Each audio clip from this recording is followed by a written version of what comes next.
Meu nome é Ellen Joyner. Tenho 33 anos. Na véspera de Natal de 2025, dirigi por 6 horas através de uma forte nevasca na Pensilvânia para chegar em casa. Quando entrei pela porta, minha mãe nem perguntou se eu tinha chegado bem. Ela olhou para o meu casaco e disse: não entre na sala de jantar.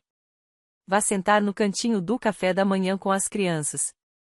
O namorado da sua irmã vai chegar a qualquer momento e eu não vou deixar você nos envergonhar hoje à noite. Então, aos 33 anos, com um doutorado, uma carreira na Filadélfia administrando 180 milhões de dólares e minha filha de 6 anos segurando minha mão, eu fui mandada para uma mesa dobrável de cartas coberta com uma toalha plástica de bonecos de neve. Minha filha Emily sentou entre um primo de 7 anos e uma cadeirinha elevada. Ela olhou para mim com aqueles grandes olhos castanhos e sussurrou: mamãe, por que a vovó sempre faz a gente sentar aqui? Eu não tinha resposta. Enquanto isso, minha mãe continuava alisando os guardanapos de linho na sala de jantar como se estivesse preparando tudo para a realeza. Então a campainha tocou. Minha irmã abriu a porta. Um homem de terno cinza entrou, me viu e ficou pálido na mesma hora. A mão dele se apoiou no batente da porta. O que ninguém ali sabia era que ele vinha trocando mensagens comigo havia 2 meses. Também não sabiam que a carreira dele estava literalmente nas minhas mãos. E muito menos que minha mãe estava escondendo a verdade de todos nós. Se você já foi o filho invisível da família, já deixa um like agora, porque o que aconteceu depois foi algo que ninguém naquela casa estava preparado para ver. Deixa eu voltar um pouco e explicar como chegamos a esse ponto. O cantinho do café da manhã fica a uns 4 metros da sala de jantar. Perto o suficiente para ver tudo. Perto o suficiente para ouvir tudo. Mas longe o bastante para deixar bem claro que nós não pertencíamos àquele lugar. A mesa da sala de jantar estava posta para 8 pessoas. A porcelana Lenox que minha mãe só tira do armário em ocasiões especiais. Taças de cristal Waterford, 3 tamanhos diferentes para cada pessoa. Talheres de prata que ela tinha passado a manhã inteira polindo. Guardanapos de linho branco presos em anéis de prata. No centro da mesa, um arranjo de rosas brancas da floricultura Morrisons que custou $120. Eu sei porque vi o recibo no balcão da cozinha. Já no cantinho do café da manhã havia apenas uma mesa dobrável comprada na Target. Uma toalha plástica com desenhos de bonecos de neve que ainda tinha uma mancha de molho desde o dia de ação de graças. Pratos de papel, copos de plástico com princesas da Disney para as crianças. Uma caixa com 24 lápis de cera da Crayola. Meu primo Jake, de 7 anos. Minha prima Emma, de 5, presa na cadeirinha. Minha filha Emily, de 6. E eu. Emily sentou ao lado de Jake, olhou ao redor por alguns segundos e depois levantou os olhos para mim. Com aquela voz sincera e doce que só crianças de 6 anos têm, ela perguntou: mamãe, a gente vai comer com os bebês porque a vovó não gosta da gente? Senti minha garganta apertar. Eu me abaixei ao lado dela. Não, querida. A gente só está sentado aqui para sobrar mais espaço para os adultos. Ela franziu a testa e respondeu: mas você é adulta. Eu sorri de leve. Eu sei, meu amor.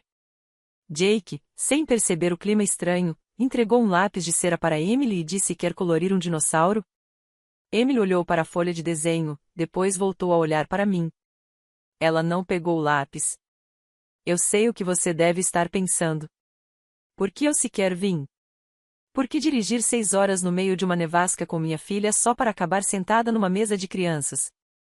Porque uma parte de mim, uma parte boba e esperançosa, acreditou que este ano seria diferente. Achei que, depois de tudo que conquistei, finalmente eles me enxergariam. Eu estava errada. Mas antes de contar o que aconteceu quando aquele homem entrou pela porta, você precisa entender quem eu realmente sou. Porque minha família não sabe. Na verdade, nunca perguntaram. Eu não sou uma mãe solteira lutando para sobreviver fazendo papelada em uma ONG e ganhando 48 mil por ano.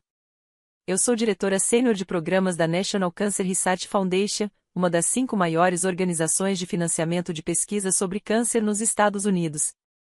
Eu administro um portfólio de 180 milhões de dólares.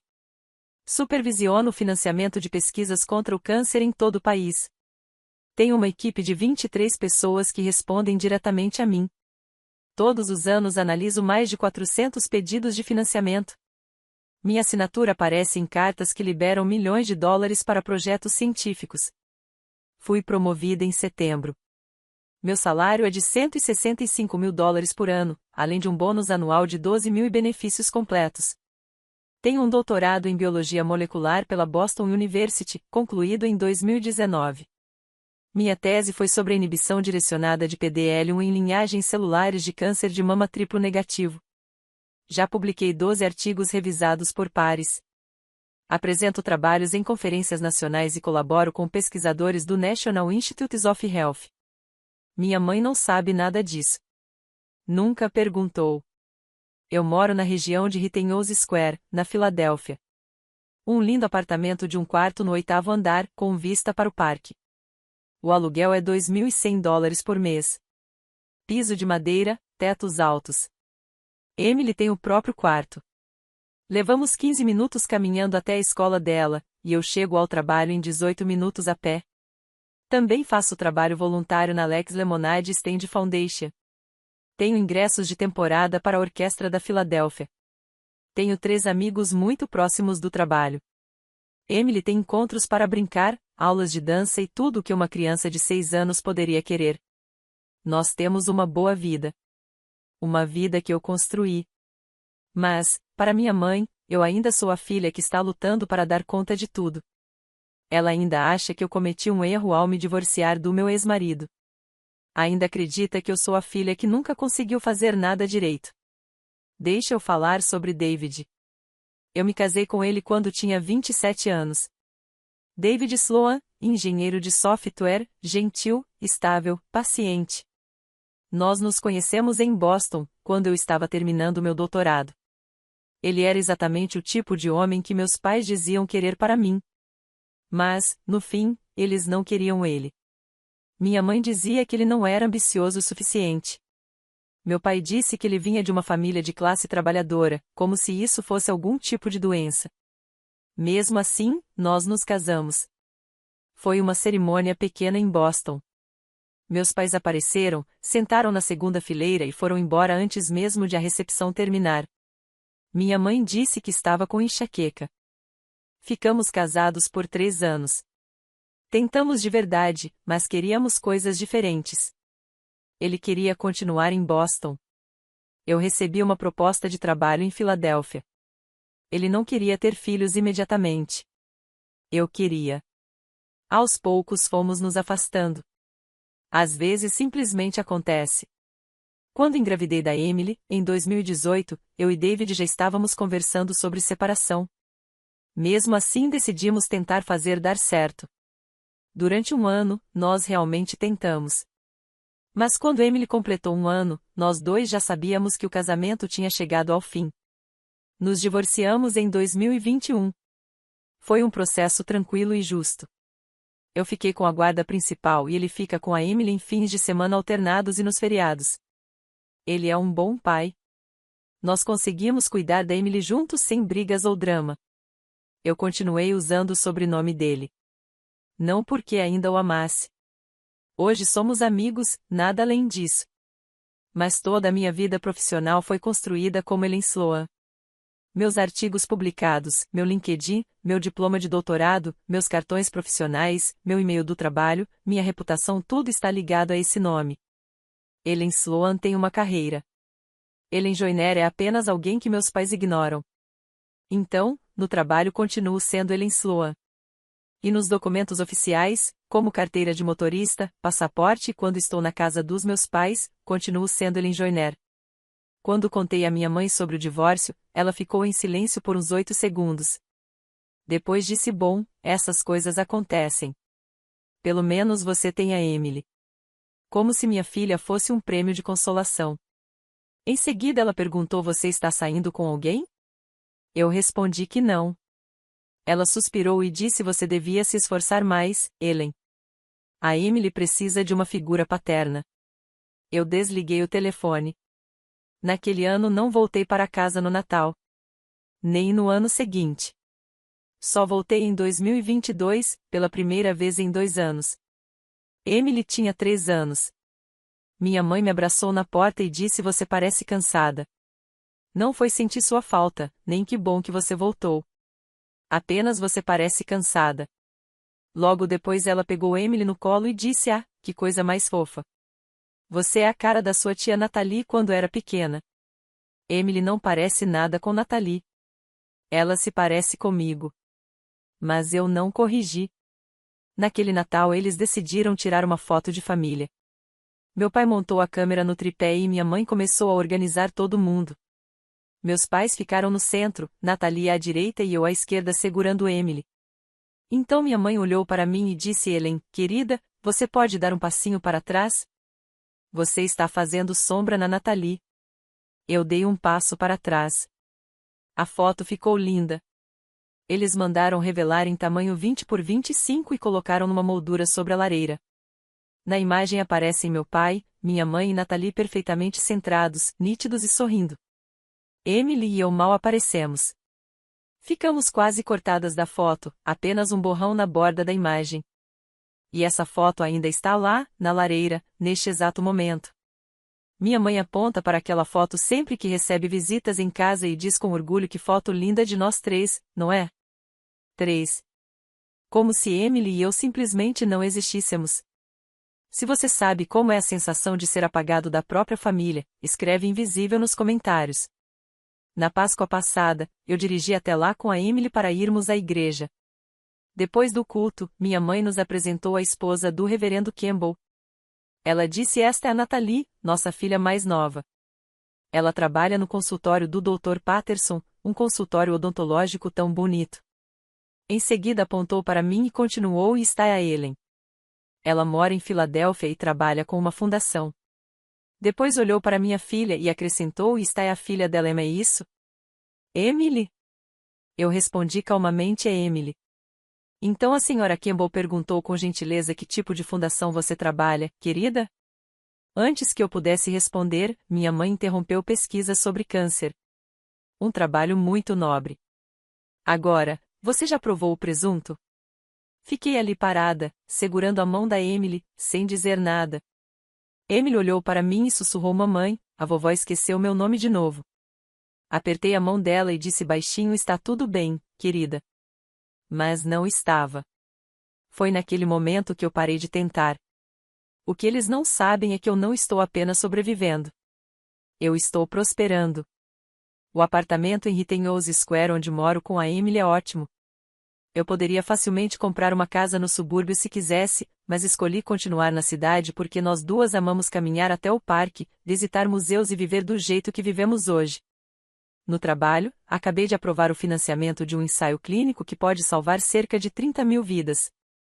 No mês passado, apresentei ao Conselho uma proposta para ampliar nossos programas de pesquisa em câncer pediátrico, e eles aprovaram mais 40 milhões de dólares baseados nas minhas recomendações. Eu sou respeitada na minha área, recebo convites para falar em conferências, pesquisadores me ligam diretamente para discutir projetos, e eu oriento jovens cientistas que estão começando.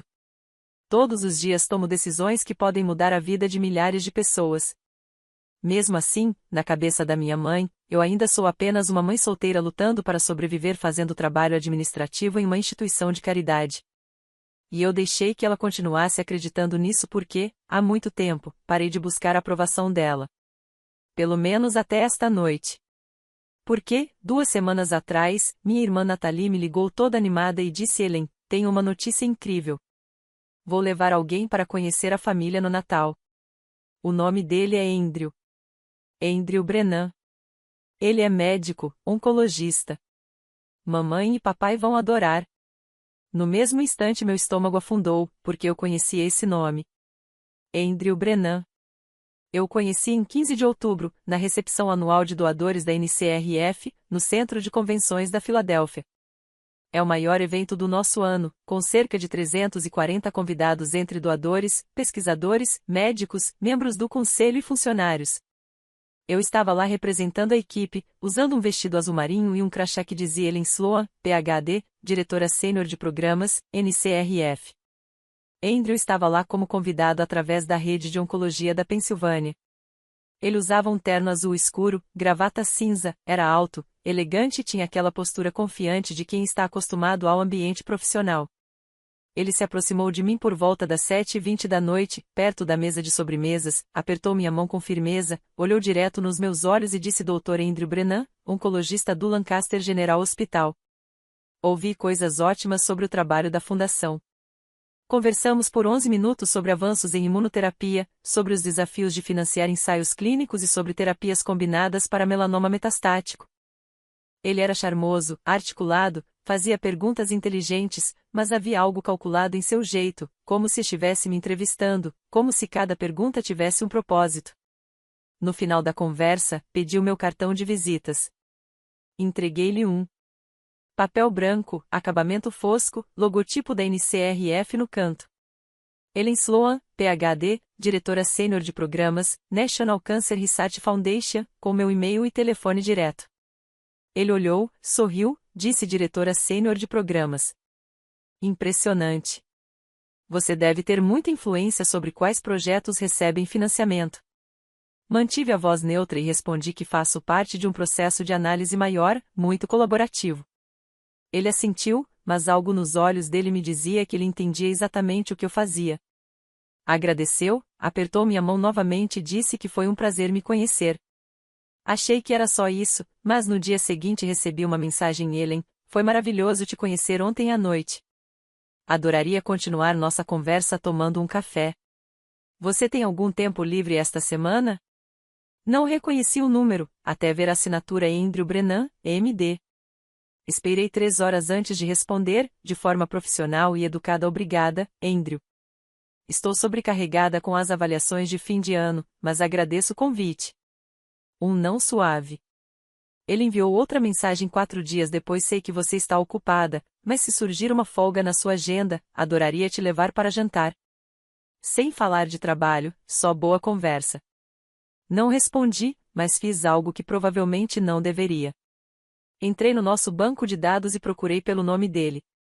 Lá estava a proposta de financiamento submetida em 28 de setembro, Lancaster General Hospital, Departamento de Hematologia e Oncologia. Investigador principal Andrew Brennan, MD. Valor $3,2 milhões. Ensaio clínico de fase 2 combinando pembrolizumab e drafanib para melanoma metastático com mutação BRF.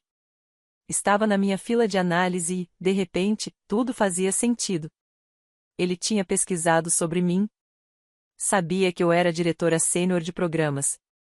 Sabia que eu gerenciava o financiamento em hematologia e oncologia. Abordou-me de forma deliberada. Aquela mensagem não era apenas amigável, era estratégica. Fiquei olhando para o telefone, sentindo um frio na espinha, porque agora eu tinha um conflito de interesses grande. Segundo a política da NCRF e as diretrizes do NIH, eu precisaria divulgar imediatamente e me afastar de qualquer análise de financiamento em que tivesse relação pessoal com o investigador principal, mesmo que fosse potencial. Mas eu não sabia o quão sério Andrew estava. Talvez ele estivesse apenas sendo simpático. Talvez eu estivesse pensando demais. Então não respondi e não registrei nenhuma divulgação. Disse a mim mesma que lidaria com isso se virasse um problema. Mas ele continuou mandando mensagens. Em 2 de novembro: espero que isso não pareça ousado demais, mas realmente gostei da nossa conversa. Que tal um café? Só 30 minutos. 10 de novembro. Ainda pensando na nossa conversa sobre a terapia CAR-T, adoraria ouvir mais sobre suas ideias durante um almoço. 18 de novembro. Vou estar em Filadélfia na próxima semana para uma conferência. Existe alguma chance de você estar livre para jantar? 22 de novembro, véspera de Ação de Graças. Sei que você está ocupada, mas não consigo parar de pensar na nossa conversa na recepção. Só um café. Que tal? Cada mensagem era educada, quase profissional, mas persistente. Respondi aquela última: Andrew, agradeço sua persistência, mas minha agenda está cheia até o fim do ano. Tenha um ótimo dia de Ação de Graças. Outro não suave. Ele respondeu imediatamente: entendido. Espero que você tenha um feriado maravilhoso com sua família. Não respondi. 2 dias depois, Natalie me ligou: Ellen, preciso te contar uma coisa. Conheci alguém. O nome dele é Andrew Brennan. Ele é oncologista no Lancaster General. Estamos saindo há 3 semanas e é incrível. Ele é tão inteligente e gentil, e a mamãe vai surtar quando conhecê-lo. Minhas mãos ficaram geladas. Andrew Brennan. Sim. Você o conhece? Sentei no sofá, tentando processar. Eu o conheci brevemente em um evento de trabalho. Meu Deus, que coincidência! Ele comentou que foi a um evento de pesquisa sobre câncer em Philly. Era você? Sim. Conversamos por alguns minutos. Ele é incrível, Ellen. Sério, acho que pode ser algo sério. Vou levá-lo para casa no Natal. Você vai adorar. Eu disse as palavras como um robô. Que ótimo, Nathalie. Fico feliz por você. Desliguei o telefone e fiquei tentando processar tudo o que acabará de ouvir. Andrew Brennan, o homem que me mandava mensagens há 6 semanas me convidando para sair, o homem cujo financiamento de 3,2 milhões de dólares estava na minha fila de análise, o homem que claramente pesquisou sobre minha posição e me abordou estrategicamente, estava namorando minha irmã. E ele não fazia ideia de que éramos parentes, porque o sobrenome da Nathalie é Joyner. O meu profissionalmente é Sloan, porque minha mãe nunca fala realmente sobre mim. Quando alguém pergunta, ela diz apenas que ele mora em Filadélfia, trabalha em uma ONG e tem uma filha, vago, indiferente, como se eu fosse uma ideia secundária. Andrew Brennan não tinha como juntar as peças, e eu não contei para Nathalie o que tinha acontecido, porque o que eu diria? Então eu não disse nada. Dirigi de volta para casa no fim de semana de ação de graças e fiquei 2 dias. Andrew ainda não tinha aparecido, mas Nathalie não parava de falar dele. Andrew disse isso, Andrew acha aquilo, Andrew vai revolucionar o tratamento do melanoma. Minha mãe brilhava sempre que ouvia o nome dele. Um médico, Nathalie, um oncologista. Que maravilha! Na sexta de manhã, voltei para Filadélfia com a Emily, sem dizer uma palavra, e então, 2 semanas antes do Natal, algo aconteceu que mudou tudo. Nathalie ligou para minha mãe em uma chamada de vídeo. Sei disso porque minha mãe me contou depois. Nathalie estava empolgadíssima, falando sem parar. Mamãe, o Andrew me contou a coisa mais engraçada. Ele disse que conheceu uma mulher em um evento de pesquisa sobre câncer em Filadélfia. O nome dela é Ellen Sloan. Ela é diretora sênior de programas ou algo assim. Ele disse que tentou convidá-la para um café algumas vezes, mas ela sempre respondia que estava ocupada demais. Ele achava ela realmente impressionante. Não é engraçado? Mesmo o primeiro nome da minha irmã. Segundo o que minha mãe me contou muito depois, o rosto dela ficou branco naquele momento. Porque minha mãe não é boba. Ela sabe que eu trabalho na Filadélfia, sabe que uso o sobrenome do meu ex profissionalmente, sabe que trabalho com pesquisa em câncer. Ellen Sloan, Ellen Joyner, mesma pessoa. Minha mãe percebeu naquele instante que Andrew estava me perseguindo, mas não disse nada. Não contou para Nathalie, não a avisou, não me ligou. Em vez disso, disse a Nathalie: ah, que engraçado. Bom, tenho certeza que ela só estava ocupada. Andrew fez a escolha certa com você, querida. Ela desligou e enterrou o assunto, porque minha mãe queria Andrew para Nathalie. Ela queria o médico bem-sucedido, o homem respeitável, o genro que poderia se gabar na igreja. E se isso significava esconder o fato de que ele havia corrido atrás da filha mais velha primeiro, que assim fosse. Eu ainda não sabia de nada disso. Só descobriria na véspera de Natal. Mas senti que algo estava errado quando minha mãe me ligou em 23 de dezembro. Ellen, você ainda vai vir amanhã, certo? Sim, mãe. Ótimo. Porque o namorado da Nathalie vai estar lá. Andrew. Ele é médico. Muito bem-sucedido, muito respeitoso. Isso é importante para Nathalie. Então, eu preciso que você seja apenas agradável, não fale demais, não mencione seu trabalho, não fale de Filadélfia. Apenas deixe a Nathalie ter seu momento. Pode fazer isso pela sua irmã? Senti a Emily puxando minha manga. Ela segurava seu ursinho de pelúcia favorito, pronta para a viagem. Claro, mãe. Sério, Ellen. Não nos envergonhe. Ela desligou. Olhei para Emily, que sorriu para mim. Vamos ver a vovó e o vovô? Ajoelhei-me, abracei-a. Sim, querida, vamos. Ela inclinou a cabeça e perguntou: eles gostam da gente? Meu coração se partiu um pouco. Claro que sim, meu amor. Mas eu não tinha certeza se acreditava nisso. Então arrumamos o carro presentes que eu havia escolhido por semanas, a mala da Emily, seus pijamas favoritos, seus livros de colorir, e dirigimos 6 horas por uma nevasca na véspera de Natal. Emily adormeceu no banco de trás. Eu dirigi em silêncio, olhando para a neve e pensando no que me esperava.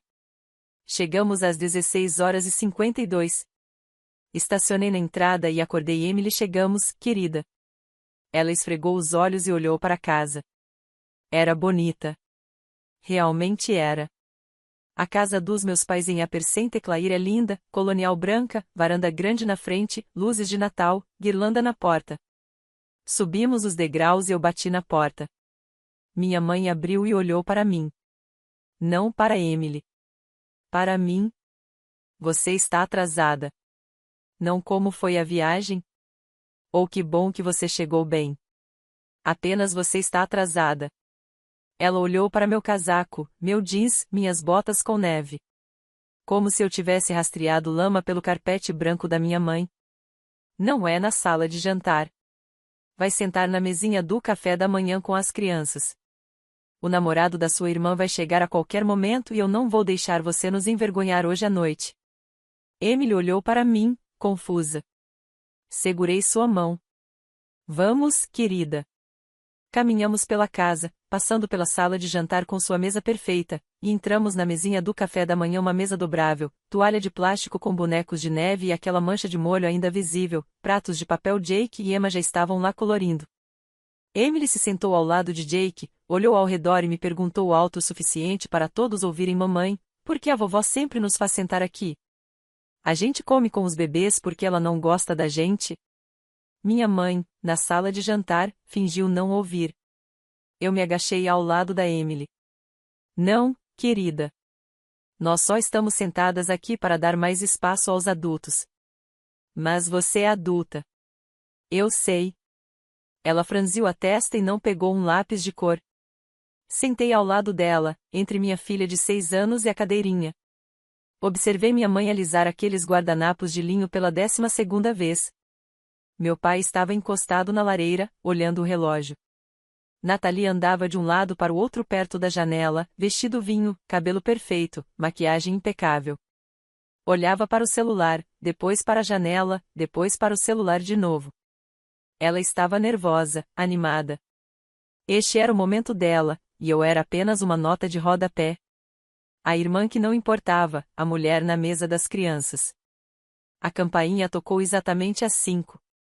Natalie praticamente correu para a porta, ajeitou o vestido, conferiu seu reflexo no espelho do corredor, abriu a porta com um sorriso capaz de iluminar a sala. Andrew, você chegou na hora certa. Ele entrou. Terno cinza carvão, gravata vinho, sapatos pretos Oxford polidos como espelho, segurando uma garrafa de vinho, Chantal Margalx. Eu conheço vinhos. Aquilo custava pelo menos $200. Ele sorriu para Natalie, inclinou-se e beijou sua bochecha, e então seus olhos fizeram o que todo mundo faz ao entrar em um lugar novo. Percorreram a sala, observaram as pessoas, o espaço, a disposição. Seu olhar passou pelo meu pai, pela minha mãe, pela sala de jantar, e pousou em mim, sentada na mesa das crianças, a 12 pés de distância, com minha filha ao meu lado. Eu assisti tudo em câmera lenta: reconhecimento, choque, pânico.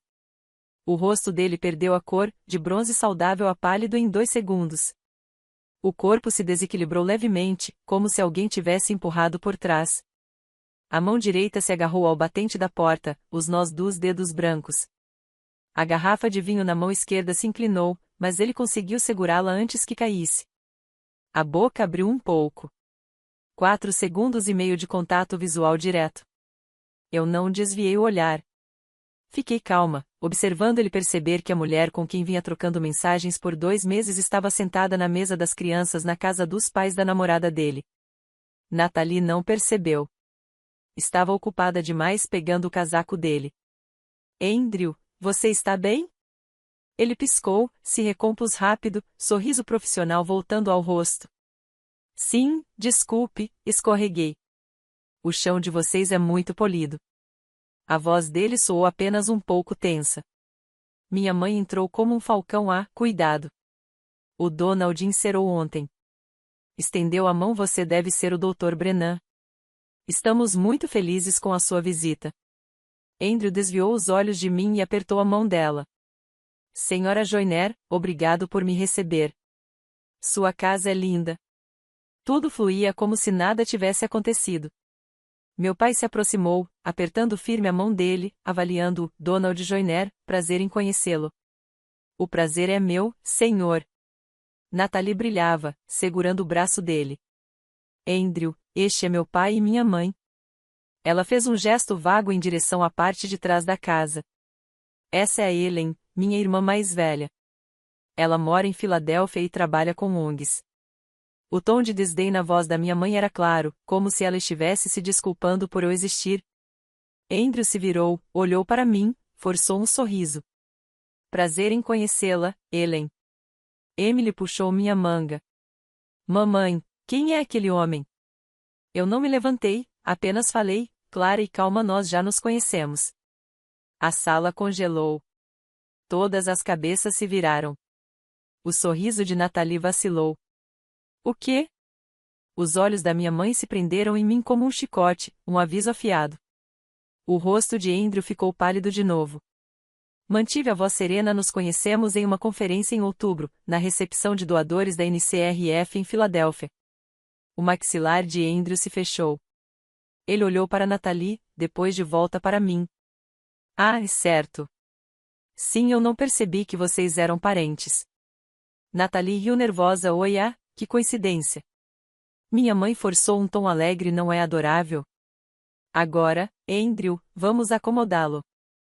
O jantar está quase pronto. Ela o guiou em direção à sala de jantar. Ele caminhou rígido, sem olhar para trás. Natalie ficou parada por um instante, olhando para mim, confusa. Você não mencionou que o conhecia. Dei de ombros. Não surgiu no momento. Ela franziu a testa, mas minha mãe chamou pelo nome dela e ela saiu apressada. Emily olhou para mim. Mamãe, você conhece aquele homem? Sim, querida. Um pouco. Por que ele parecia assustado quando te viu?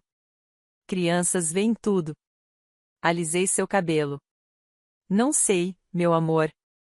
Que tal você colorir com o Jake? Ela pegou um lápis de cor, mas continuava olhando em direção à sala de jantar. O jantar foi servido às 18h15. Os adultos na mesa principal começaram primeiro. Minha mãe carregava travessas da cozinha para o assado do mercado do Cum, presunto glaciado, purê de batatas, caçarola de vagem, molho de cranberry, pãezinhos frescos. A sala de jantar parecia uma revista porcelana Lenox, cristais Waterford, 3 taças de vinho por lugar, talheres de prata. Andrew sentou no lugar de honra, à direita da minha mãe, em frente a Natalie, com o reverendo Campbell e sua esposa. Tio Jack e tia Christine observavam, todos sorrindo. Ninguém veio servir a gente na mesinha do café da manhã. Levantei, fui até o buffet na cozinha, preparei um prato para Emily peru, purê de batatas, um pãozinho, voltei e depois fiz os pratos para Jake e Emma. Ninguém ofereceu ajuda. Da sala de jantar, risadas, a voz da minha mãe, brilhante e teatral. Andrew, pegue mais presunto, por favor. Donald cortou ele pessoalmente esta manhã. A voz de Andrew, calorosa. Está delicioso, senhora Joyner. Tudo está maravilhoso. O reverendo Campbell fazia perguntas. Conte-nos sobre sua prática, Dr. Brennan. Andrew respondeu com elegância, humilde mas confiante. Tenho a sorte de trabalhar com uma equipe incrível no Lancaster General. Estamos explorando terapias combinadas para melanoma metastático, tentando tornar a imunoterapia mais eficaz ao combiná-la com medicamentos direcionados. Minha mãe, o reverendo, como é importante. Trabalho tão vital. Cortei o peru da Emily em pedaços pequenos. Ela comia silenciosa, de vez em quando olhava para a sala de jantar, depois voltava para mim. Mamãe, por que você não se senta com os adultos? Porque a vovó quis que ficássemos aqui, querida. Mas você é adulta, Emma. A menina de 5 anos entrou na conversa. Por que você está sentada com a gente? Olhei para ela, sincera. Essa é uma ótima pergunta, Emma. Da sala de jantar, meu pai perguntou a Andrew sobre sua formação onde fez sua residência. Nathalie, intervindo orgulhosa, ele está sendo modesto. Conte sobre o ensaio clínico que está desenvolvendo, Andrew. Andrew riu, com autoironia ainda está nos estágios iniciais, mas estamos esperançosos. Eu fiquei ali, comendo peru em um prato de papel, ouvindo Andrew descrever o exato ensaio clínico que eu vinha revisando nos últimos 3 meses. O ensaio sobre o qual ele não sabia que eu tinha autoridade. Emily terminou de comer e empurrou o prato. Mamãe, podemos ir para casa agora? Beijei o topo da sua cabeça logo, querida.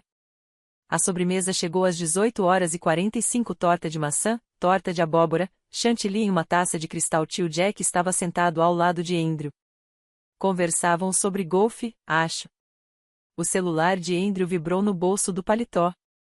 Ele o puxou, olhou para a tela, algum alerta do sistema hospitalar provavelmente. Mas quando tirou o telefone, algo mais caiu junto, um cartão de visitas. Ele caiu no chão com a frente para cima. Tio Jack viu, se abaixou e pegou. Você deixou cair algo. Entregou para Andrew. Mas antes que ele pudesse pegar, Tio Jack olhou para o cartão e leu em voz alta, de reflexo. Ellen Sloan, Ph.D., Senior Program Director, National Cancer Research Foundation. Ele fez uma pausa, olhou para o cantinho do café da manhã, para mim. Hã? Ellen, é seu? A sala ficou em silêncio. Todos os garfos pararam. Cada conversa morreu. A mão de Andrew congelou no meio do caminho para pegar o cartão. A cabeça da minha mãe girou rapidamente. Nathalie ficou paralisada. Eu olhei para tio Jack. Calma, sim, é meu. A voz trêmula de Nathalie. Porque você tem o cartão da minha irmã? Andrew olhou para ela, depois para mim, e de volta para ela, atrapalhado. Nós nos conhecemos na recepção que mencionei em outubro. Ela me deu o cartão. Não percebi que vocês duas eram parentes. A voz de Nathalie subiu. Vocês se conheceram em uma conferência? Sim. Conversamos brevemente sobre pesquisa em câncer. Pedi o cartão dela para networking. Não pensei nada demais. Os olhos de Nathalie se estreitaram. Se você não pensou nada, por que ainda está com ele no bolso? Boa pergunta, Nathalie. Andrew gaguejou. Eu guardo muitos cartões de contatos profissionais. Soou fraco. Ele sabia disso. Nathalie se virou para mim. Ellen. Emily puxou minha manga. Mamãe, todo mundo está olhando para você. Apertei sua mão, me levantei e caminhei devagar em direção à mesa da sala de jantar. 8 pares de olhos me seguiam. Tirei o telefone do bolso, desbloqueei, rolei a tela, encontrei as mensagens e comecei a ler. Calma, como se estivesse lendo a previsão do tempo. 16 de outubro. Ellen, foi maravilhoso te conhecer ontem à noite. Adoraria continuar nossa conversa com um café. Você está livre esta semana? Silêncio. Rolei a tela. 2 de novembro. Espero não parecer atrevido, mas gostei muito da nossa conversa. Que tal um café? Só 30 minutos. O rosto de Nathalie ficou branco. Continuei. 22 de novembro. Sei que você está ocupada, mas não consigo parar de pensar na nossa conversa na recepção. Só um café. O que me diz? Olhei para cima. Nathalie olhava para Andrew, tremendo. Você estava pedindo minha irmã em namoro?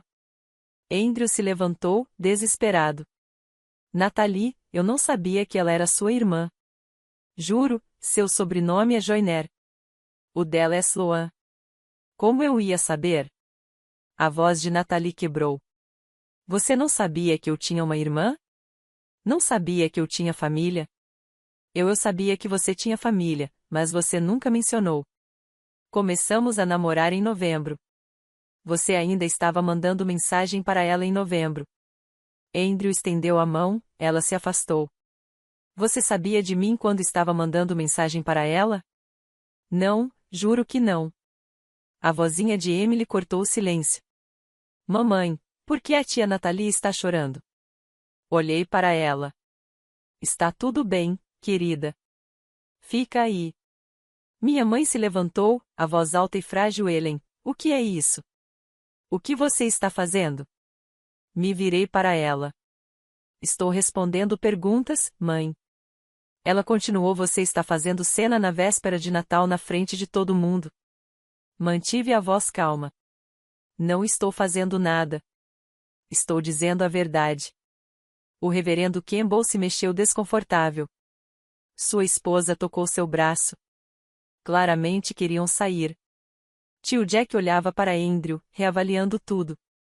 Meu pai permanecia em silêncio, com a expressão dura. Eu ainda não tinha terminado. Há mais coisas que todos vocês deveriam saber. Todos se viraram para mim. Olhei para Andrew. Conte sobre sua proposta de subsídio. O rosto dele passou de pálido a cinza. Natalie olhou entre nós. Que subsídio? Não esperei a resposta. Andrew submeteu uma proposta à NCRF em setembro. 3,2 milhões de dólares para um ensaio clínico de fase 2 sobre terapia combinada para melanoma metastático. Fiz uma pausa, deixando todos absorverem a informação. Eu sou a diretora sênior que supervisiona essa linha de financiamento. Os olhos de tio Jack se arregalaram. Nossa! Minha mãe suspirou. Ellen, ignorei-a. Isso significa que eu reviso propostas como a do Andrew. Eu faço recomendações sobre quais subsídios devem ser financiados e quais não. Minha opinião tem grande peso junto ao conselho. A voz de Natalie mal se ouviu. Um sussurro. Você está revisando o subsídio dele? Estava, respondi, até perceber que havia um conflito de interesses. Andrew finalmente encontrou a voz, rouca. Ellen, eu não sabia. Quando te conheci na recepção, não sabia que você era a pessoa revisando minha proposta. Levantei a sobrancelha. Não sabia? Não, quero dizer, eu sabia que você trabalhava na NCRF, vi seu crachá, mas não sabia que você cuidava especificamente de subsídios de hematologia e oncologia. Seu cartão diz o Senior Program Diretor. Você me perguntou o que eu fazia, eu te disse que gerenciava um grande portfólio. Você é um homem inteligente, Andrew. Você sabia. Ele abriu a boca, fechou. Nada. Minha mãe encontrou a voz, estridente. Ellen, qual exatamente é o seu trabalho? Virei-me para encará-la de frente. Sou diretora sênior de programas na National Cancer Research Foundation. Gerencio 180 milhões de dólares em financiamento para pesquisa sobre câncer. Supervisiono 23 pessoas. Reviso mais de 400 propostas de subsídio por ano. Meu salário é de 165 mil dólares por ano, mais bônus. Tenho PhD pela Boston University, publiquei 12 artigos revisados por pares e fui promovida a esta posição em setembro. A boca da minha mãe se abriu, mas nada saiu. A voz do meu pai, baixa, incrédula. Você nunca nos contou. Olhei para ele. Eu tentei, pai. Mas vocês nunca perguntaram.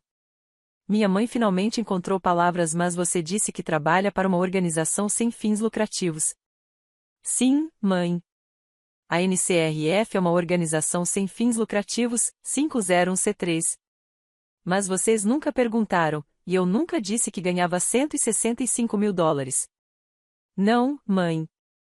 Eu não disse porque toda vez que eu tentava falar sobre meu trabalho, vocês mudavam de assunto. Vocês assumiam que eu estava lutando financeiramente. Assumiam que eu não ganhava nada. Nunca perguntaram. O reverendo Campbell pigarreou, tentando aliviar a tensão. Ellen, isso é impressionante. De verdade, seu trabalho deve salvar inúmeras vidas. Assenti para ele. Nós tentamos, reverendo. Tio Jack ainda me encarava. Jesus, Ellen, por que você nunca disse nada? Olhei para ele, depois para minha mãe. Alguém teria escutado? Silêncio. Andrew falou, a voz tremendo. Ellen, de acordo com a política da NCRF, você precisa se afastar da revisão do meu subsídio. Isso é um conflito de interesses agora. Olhei para ele. Eu sei. Já redigi um e-mail de divulgação. Vou protocolar na segunda de manhã. Nunca quis que isso. Não importa o que você quis, Andrew. Importa o que você fez. Nathalie se levantou, a cadeira arranhando o chão. Olhou para Andrew, lágrimas escorrendo. Sai. Nathalie, por favor, saia da minha casa. A voz dela estava firme. Andrew olhou ao redor. Ninguém o defendeu. Ninguém falou. Ele pegou o casaco, caminhou até a porta, parou, olhou para Nathalie. Desculpe. Ela não respondeu. Ele saiu. A porta se fechou. 19h09, a vozinha de Emily, pequena e assustada. Mamãe? Me virei. Ela estava em pé agora, me olhando com os olhos arregalados. Caminhei até ela e me ajoelhei. Está tudo bem, querida. Por que todo mundo estava gritando? Eles não estavam gritando com você, amor. Eu prometo. Nathalie desabou em uma cadeira, soluçando. Levantei-me e caminhei até ela. Ela olhou para mim. Você sabia. Você sabia que ele estava interessado em você. Sentei-me ao lado dela. Eu não sabia que ele estava saindo com você até você me dizer o nome dele em novembro. Eu não fazia ideia. Mas você sabia que ele te mandava mensagens? Sim. E eu dizia não todas as vezes. Você gostava dele? Pensei por um momento. Honestamente? Não. Havia algo nele que parecia errado, como se ele quisesse algo de mim. Ela me encarou. O subsídio dele. Ele queria que o subsídio dele fosse aprovado. Não respondi, porque não sabia se era verdade, mas suspeitava. Ela colocou o rosto nas mãos. Ele te usou para chegar até mim? Talvez. Ou talvez ele realmente gostasse de você e a conexão comigo fosse um bônus. Eu nunca saberia. A voz da minha mãe cortou o ar, tremendo de raiva e algo mais culpa, talvez. Como você pôde fazer isso, Ellen, na véspera de Natal, na frente de todos? Você humilhou sua irmã. Levantei-me e olhei para ela. Eu disse a verdade, mãe. Você deveria ter ficado quieta. Você deveria ter a voz firme do meu pai. Interrompeu Bárbara. Pare. Ela se virou para ele, furiosa. Você está do lado dela. Ele olhou para mim, depois para Nathalie, e depois de volta para minha mãe. Ela salvou Nathalie de cometer um erro terrível. Aquele homem estava mentindo. Melhor ela saber agora. Os olhos da minha mãe se encheram de lágrimas. Você sempre teve ciúmes da sua irmã. Sempre. E foi aí que eu tive o suficiente. Não, mãe. Nunca tive ciúmes. Eu apenas estava cansada de ser invisível. Caminhei até o cabide, peguei minha jaqueta. O casaco da Emily.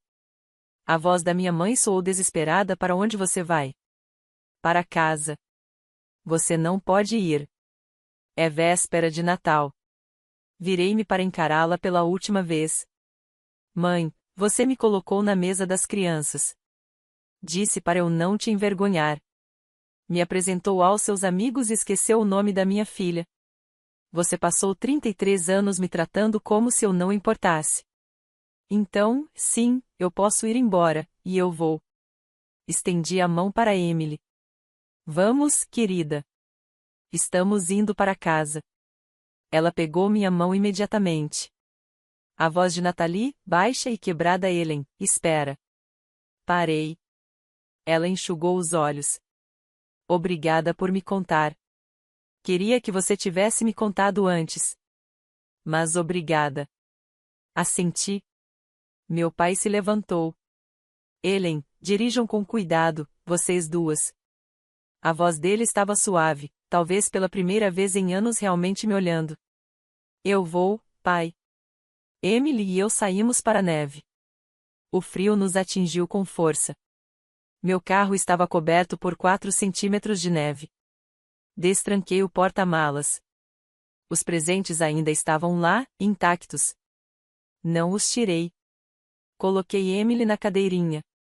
Ela ficou quieta, processando tudo.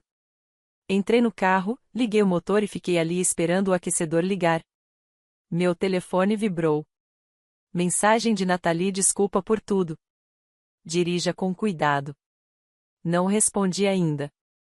Apenas fiquei ali. A voz de Emily do banco de trás: mamãe, agora vamos para casa? Olhei para ela pelo retrovisor. Sim, querida. Estamos indo para casa, para o nosso verdadeiro lar em Filadélfia. Sim, nosso verdadeiro lar. Ela sorriu timidamente. Bom. Eu gosto mais da nossa casa. Eu também, querida. Eu também. Saí de ré da garagem, sem olhar para trás. A viagem de volta levou 6 horas e meia. A neve estava pior, as estradas vazias. Parei uma vez em um posto de gasolina em Somerset, enchi o tanque, comprei café horrível e joguei fora. Emily dormia no banco de trás. Meu telefone não parava de vibrar. Só olhei por volta das 22h30 ponto de descanso. 3 mensagens da Nathalie: desculpa. Nunca soube o que você fez. Eu deveria ter perguntado. Mamãe não está lidando bem, mas papai disse que ela estava errada sobre você. 2 mensagens da minha mãe: você envergonhou essa família além do reparo. Não sei mais quem você é. Uma do meu pai: cheguem bem em casa, filha. E uma de um número desconhecido: Ellen, aqui é o Andrew. Me desculpe por tudo. Vou me recusar profissionalmente. Espero que possa me perdoar. Apaguei o número do Andrew e respondi ao meu pai: chegamos bem. Obrigada. Não respondi à minha mãe, voltei para o carro e dirigi. Chegamos em Filadélfia às 2h18 da manhã de Natal. Carreguei Emily até nosso apartamento. Ela estava meio adormecida. Acolhi-a na cama, beijei sua testa. Ela murmurou: mamãe, sim, querida. Estou feliz que estamos em casa. Eu também. Fui para meu quarto, troquei de roupa e me joguei na cama. Meu apartamento estava silencioso. Sem enfeites, sem árvore, apenas nós. Pela primeira vez em horas, consegui respirar. Na manhã seguinte, 26 de dezembro, acordei às 7h30. Emily já estava de pé, assistindo desenhos. Preparei o café da manhã: panquecas, seu favorito. Comemos no sofá, quietas, normal. Por volta das 8h30, abri meu laptop e redigi o e-mail que havia prometido. Assunto: conflito de interesse, divulgação, recusa imediata necessária. Dr. Jameson Clark, Chief Science Officer, National Cancer Research Foundation. Prezados, estou escrevendo para divulgar um conflito de interesse relacionado ao subsídio número NCRF 2025-182, P. Andrew Brennan, MD, Lancaster General Hospital. Conheci o Dr. Brennan na recepção anual de doadores da NCRF em 15 de outubro de 2025. Posteriormente, ele iniciou contato pessoal durante um período de 8 semanas, o qual recusei. Recentemente soube que o Dr. Brennan está em um relacionamento com minha irmã mais nova.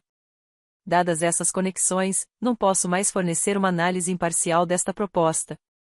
Solicito respeitosamente recusa imediata e reatribuição a outro diretor de programa. Peço desculpas por qualquer interrupção no cronograma de avaliação. Linha do tempo completa das interações anexada.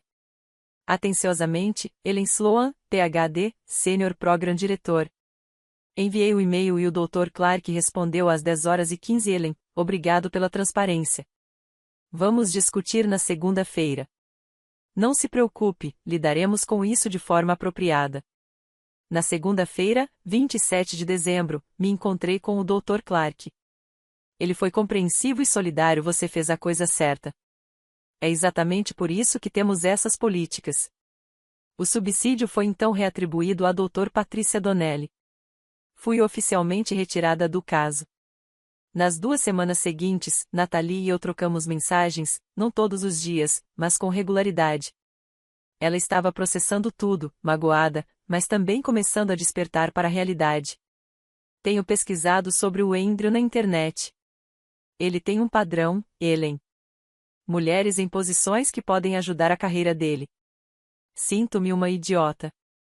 Liguei para ela. Você não é idiota. Ele era calculista. Você não poderia saber. Você acha que ele te escolheu para chegar até mim? Fui honesta. Não sei. Talvez. Ou talvez ele realmente gostasse de você e me viu como um bônus. De qualquer forma, você está melhor assim. Ela ficou em silêncio por um tempo. Obrigada por me contar. Você é minha irmã, Nathalie. Sou?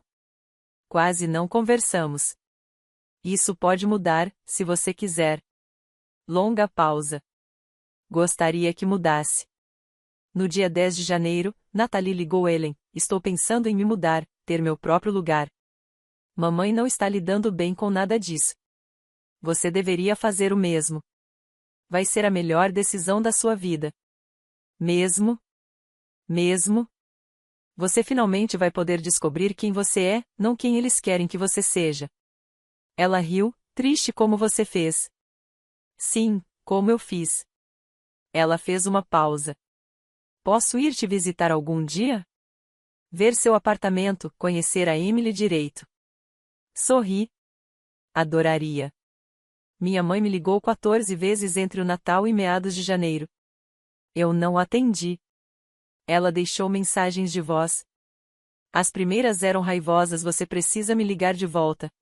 Depois defensivas, eu só estava tentando proteger a Nathalie. Em seguida, culpando são férias. A família deveria estar junta. No dia 8 de janeiro, diferente, mais silenciosa Ellen, seu pai me mostrou seu LinkedIn. Eu não fazia ideia do seu PhD, da sua posição. Não sei o que dizer. Por favor, me ligue. Ouvi, não deletei, não liguei de volta. Ainda não. Em 11 de janeiro, Nathalie me contou algo que me gelou o sangue. Ellen, preciso te contar algo sobre a mamãe. O quê? 2 semanas antes do Natal, eu estava em uma videochamada com ela. Eu estava falando sobre o Andrew. Mencionei que ele tinha me contado sobre uma mulher chamada Ellen Sloan, em um evento de câncer. Ele disse que tentou convidá-la para um café, mas ela estava ocupada demais. Meu estômago caiu e a cara da mamãe ficou estranha, como se ela tivesse percebido algo, mas ela não disse nada. Apenas mudou de assunto. Eu nunca tinha pensado nisso até agora. Ela sabia o que sabia. Andrew estava me perseguindo. Ela ligou os pontos. Ellen Sloan, Ellen Joyner. Ela sabia e não te contou. Nathalie ficou quieta por muito tempo. Por que ela faria isso? Fechei os olhos.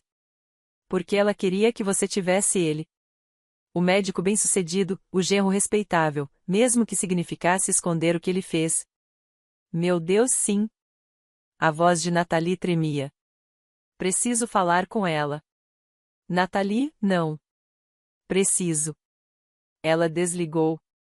20 minutos depois, meu telefone tocou. Era minha mãe. Quase não atendi, mas algo me fez pegar. Olá, a voz dela estava grossa, como se tivesse chorado. Ellen, a Nathalie acabou de. Ela me confrontou sobre o Andrew, sobre o que eu sabia. Eu não disse nada. Eu deveria ter contado a ela. Eu deveria ter contado a você. Eu queria que a Nathalie fosse feliz. Queria que ela tivesse alguém bom ao lado dela. E eu pensei que se eu apenas ignorasse, tudo se resolveria sozinho. Você escolheu a fantasia da Nathalie em vez da verdade. Eu estava errada. Silêncio. Ellen, me desculpe por isso.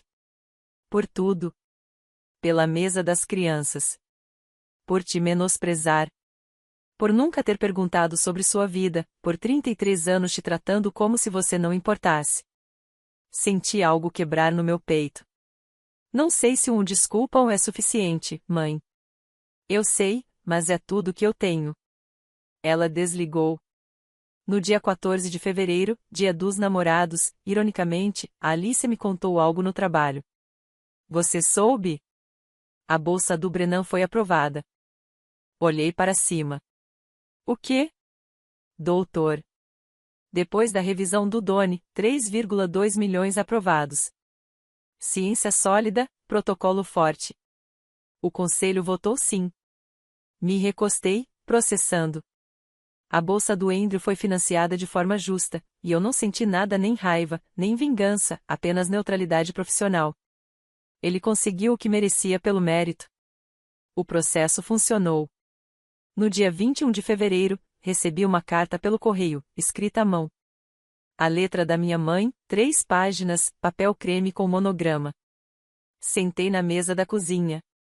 Emily estava em um encontro com amigas. Abri a carta e li 2 vezes. Ellen, escrevi esta carta uma dúzia de vezes e joguei fora uma dúzia de vezes, mas preciso tentar. Eu estava errada sobre tantas coisas. Criei uma narrativa na minha cabeça sobre quem você era. A filha que cometia erros. A filha que nunca acertava. A filha que precisava ser consertada. Nunca perguntei se essa narrativa era verdadeira. Apenas acreditei. Seu pai me mostrou seu perfil do LinkedIn, suas publicações, sua posição. Eu não fazia ideia. Sinto que te olhei através de um vidro distorcido por 33 anos, vendo alguém que não existia. Não sei como consertar isso. Não sei se posso, mas quero tentar, se você me permitir. Eu te amo. Sempre amei. Só não sabia como demonstrar. Desculpe-me. Dobrei a carta e guardei na gaveta da minha escrivaninha. Não respondi. Ainda não. Mas também não joguei fora. No dia 1º de março, Nathalie veio me visitar. Pela primeira vez no meu apartamento em Filadélfia. Ela entrou, olhou ao redor. Ellen, isso é lindo. Obrigada. Emily correu para ela, tímida no começo, depois se soltando. Você é minha tia Nathalie?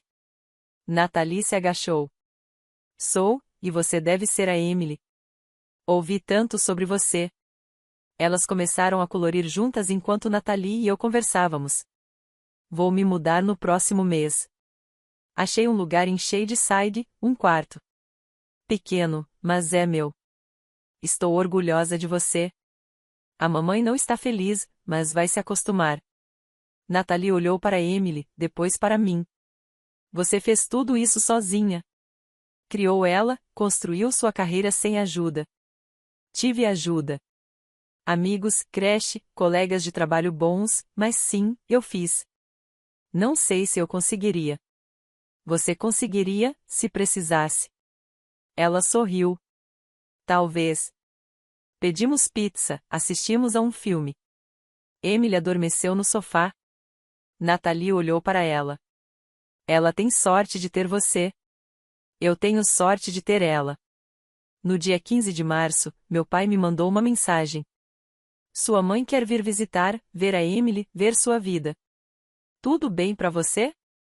Fiquei olhando para a mensagem por um bom tempo. Digitei, apaguei, digitei de novo. Deixe-me pensar. Sem pressa. Não respondi imediatamente porque precisava descobrir o que eu queria, não o que eles queriam, não o que seria mais fácil, mas o que eu queria. E eu ainda não tinha certeza. Mas sabia de uma coisa: eu não precisava mais da validação deles. Não precisava que me vissem para saber que eu existia. Eu tinha construído uma vida, uma boa vida, uma vida da qual me orgulhava. Uma filha que me amava, uma carreira que fazia diferença, amigos que me valorizavam, uma cidade que parecia lar. Não precisava da aprovação da minha mãe. Não precisava do orgulho do meu pai. Mas talvez, só talvez, eu pudesse deixá-los entrar nos meus termos, com meus limites. Não porque eles merecessem, mas porque eu merecia paz. No dia 20 de março, a Emily me fez uma pergunta enquanto eu a colocava para dormir. Mamãe, vamos ver a vovó e o vovô de novo.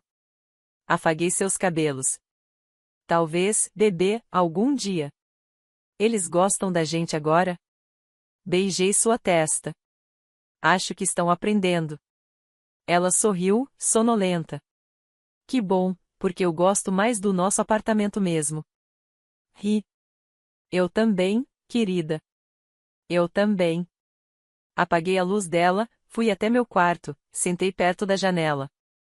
Filadélfia se estendia lá embaixo, luzes piscando, cidade viva. Meu telefone vibrou. Mensagem da Nathalie: assinei o contrato. Mudo dia 1º de abril. Obrigada por me mostrar que era possível. Sorri e respondi orgulhosa de você. Outra mensagem do meu pai: quando você estiver pronta. Sem pressão. Coloquei o celular de lado. Talvez eu os convidasse em abril. Talvez em maio. Talvez nem convidasse. Mas a escolha era minha. E essa liberdade, esse poder de escolher, era tudo. Pensei na véspera de Natal, na mesa das crianças, na cara do Andrew, na voz da minha mãe, ao sair para o frio. Foi doloroso, bagunçado, público, mas também necessário. Porque às vezes a única maneira de ser livre é dizer a verdade, mesmo que custe caro. Mesmo que estrague o Natal. Mesmo que faça de você o vilão na história de outra pessoa. Eu disse a verdade. E escolhi a mim mesma. E agora estou aqui, no meu apartamento, na minha cidade, com minha filha dormindo no quarto ao lado, minha irmã encontrando seu próprio caminho, e talvez meus pais finalmente começando a me ver. Não sei como essa história termina. Não sei se vamos nos reconstruir. Não sei se o perdão é possível. Mas sei de uma coisa: eu não sou mais invisível. Não para eles, mas, mais importante, não para mim mesma. Sou Ellen Sloan, PhD, diretora sênior de programa, mãe solteira, sobrevivente, e eu sou suficiente. Mais que suficiente. Eu sou tudo. Se você chegou até aqui, obrigada por ouvir, por estar aqui. Se você já foi a criança invisível, deixe um comentário. Você não está sozinho. E se já precisou se escolher acima das expectativas da família, se inscreva, porque a sua história também importa. Esta é a minha verdade. Esta é a minha vida. E eu finalmente, sou livre.